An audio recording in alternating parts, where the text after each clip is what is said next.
We got the Nasdaq 100, S&P 500 back again with another video. If you guys can tell, we got a different person on the microphone today. It is me, Jordan, speaking. If you guys are in Discord, you're pretty familiar with me. If you guys follow me on Instagram at option_drops or my personal account, Jordan Ream _, you guys are familiar with me. But if not, I've been with option drops for about 2 years now. You can see this guy right here. You can read my bio, just pause it real quick and read about me.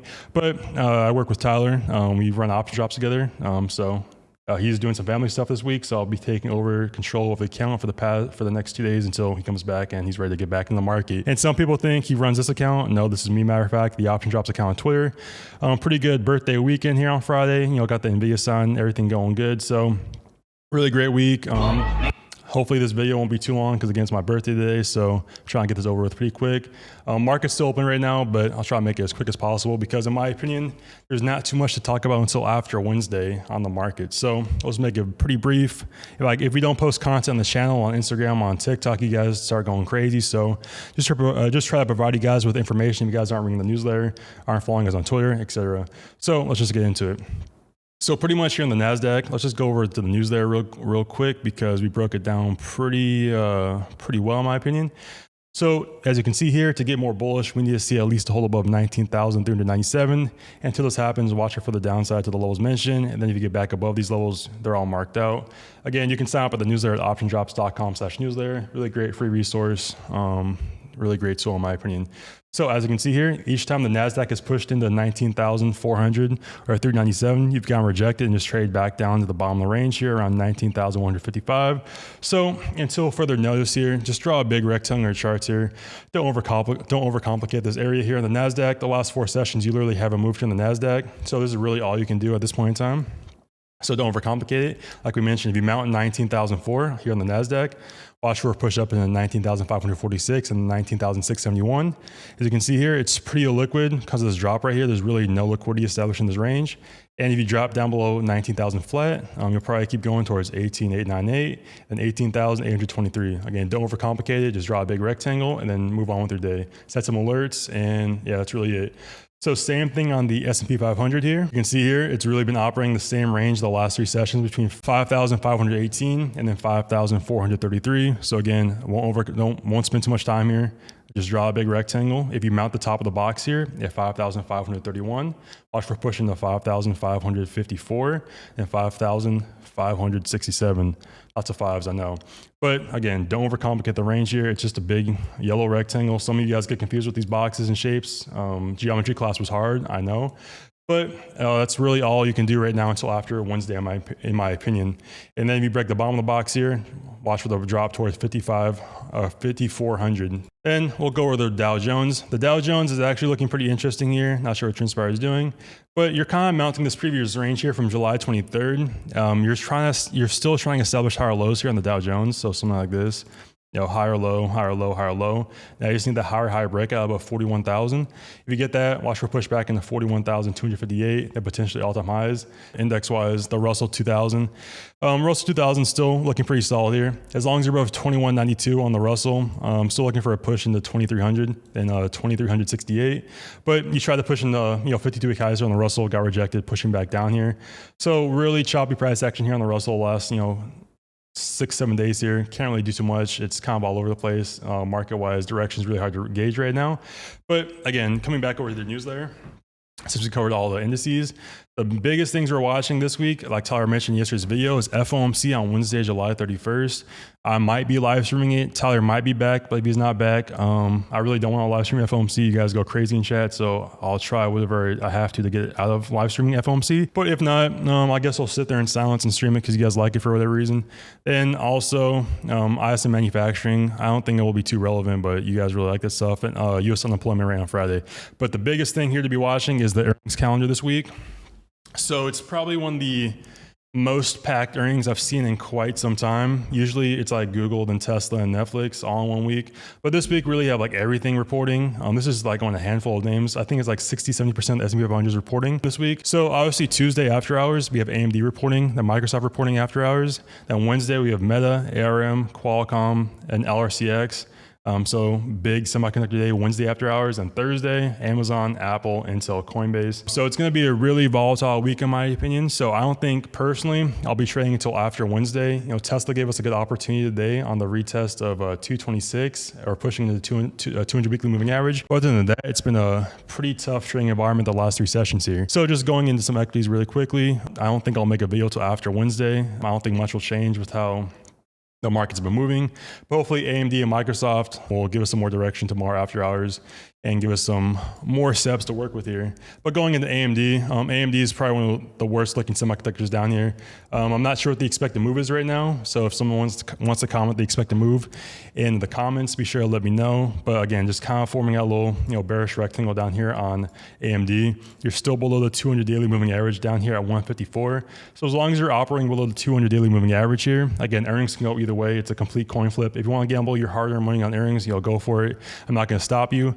But in my opinion, AMD has just been struggling to grow compared to names like NVIDIA, et cetera. So if AMD earnings go bad, I'm looking for a move back down to 135 and 132. 132 is the all-time high back here from July or June 2023. So I'd be looking for that retest. And you also retested here to start the year in January 3rd, 2024. So I'd be looking for that retest on AMD if earnings go poorly. Along with that, you can be watching SMH. So SMH formed out this double top here on the 30-minute. You can see a clear double top here around 278, 280. You got the measure move down lower after you broke the neckline at 256. You moved down about $22 or about 9% to the downside. Now you're kind of just ranging down here around 239, 240. You could argue it's forming out a bear flag here. It's kind of ugly looking, but again, as long as you're ranging down here in SMH, and depending on how earnings go on Tuesday after hours and Wednesday after hours, SMH is in a pretty bounce or die spot right now. If SMH keeps dropping, you're looking for 227, then about 220.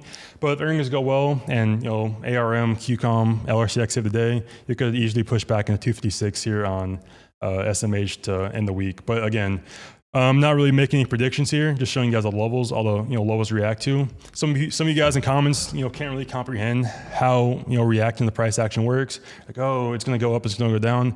Yeah, I mean that's the way the stock market works. So all you can really do if you're a trader, a retail trader, is react to the price action and take high quality trades. Yeah, really everything's if this happens, then this can happen. So if you guys don't understand that or comprehend that, I mean the stock market may not be for you, unfortunately, but that's all we can really provide you with into a pretty unpredictable week with earnings and FOMC. But yeah, I'd be watching SMH for more direction on semiconductors. If you break over 245 here on SMH, probably pushing back in the top of the range here at 250. So I'll just go over a couple more equities here. They're looking decent, looking interesting here, and may provide some setups. So one name we covered in the news this past week was NVIDIA. So NVIDIA is still just kind of stuck below this range here at 118.40. It's also below the 50-day moving average now, which hasn't happened since late May. You're kind of breaking back down below the 50-day moving average here on NVIDIA. Usually when this happens, it gets reclaimed pretty quickly. But so far, you've been ranging below the 50-day moving average the last 4 or 5 sessions now, which is not a great time for NVIDIA. So until NVIDIA can get back above at least 118, the bottom of this range here, 160 at the bare minimum, I'd be anticipating further downside to about 110, 106, and 102 potentially. But if the 50-day moving average gets reclaimed, after AMD earnings or after Wednesday with ARM, LRCX, etc., really just back to trading the same levels here on NVIDIA, back 121, 125, then 127 to the upside. But again, right now NVIDIA is not looking too hot.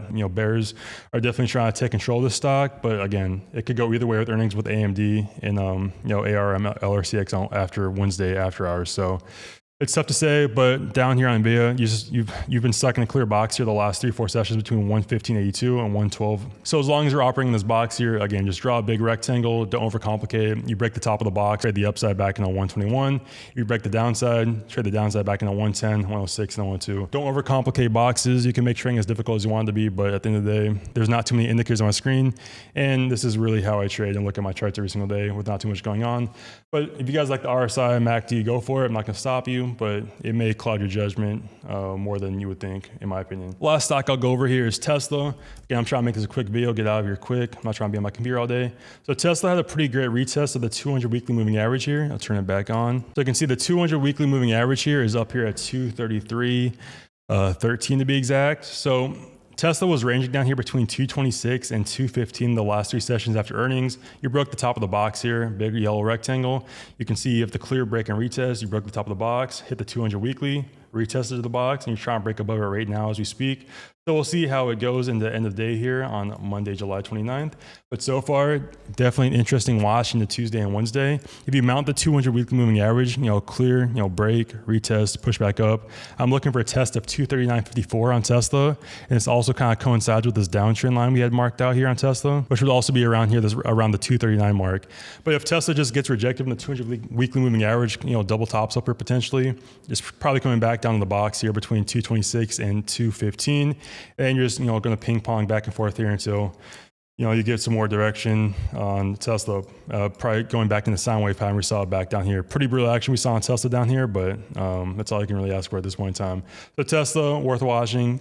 Really watching the 200 weekly moving average up here at 232. Get that confirmation, trade the upside into 239. If not, coming back down to the box here. That's really it. I think there's not too much more to cover here. Just gotta be patient. It's one of those times in the market where you're stuck in a box here, stuck in ranges across the board. So until you get the clear confirmation of upside or downside, you have to be patient, wait for the data and earnings to pass us, get some more clear direction in the market. If you guys are trying to trade this chop right now on indices and Qs and SPY, it's going to be a difficult time. I guess you could do iron condors, stuff like that takes advantage of sideways action. There's always ways to make money in the market, but for now, if you're like a momentum trader, swing trader, it's going to be a difficult environment to make money in. So just wait till after Wednesday, in my opinion. Again, I'll consider making a video after Wednesday if Tyler's not back, but if not, I'll be back on Thursday most likely with the video. And also, I'll be posting on Twitter at Option Drops on Twitter, or X, whatever you want to call it. But that's all for me. Again, got some birthday stuff to do. But if you guys enjoyed the video, be sure to drop a thumbs up, subscribe, and the Option Drops Discord waitlist is now open on optiondrops.com/waitlist. So be sure to join that if you guys are interested in joining Discord. And that's all for me. See you guys soon. Peace.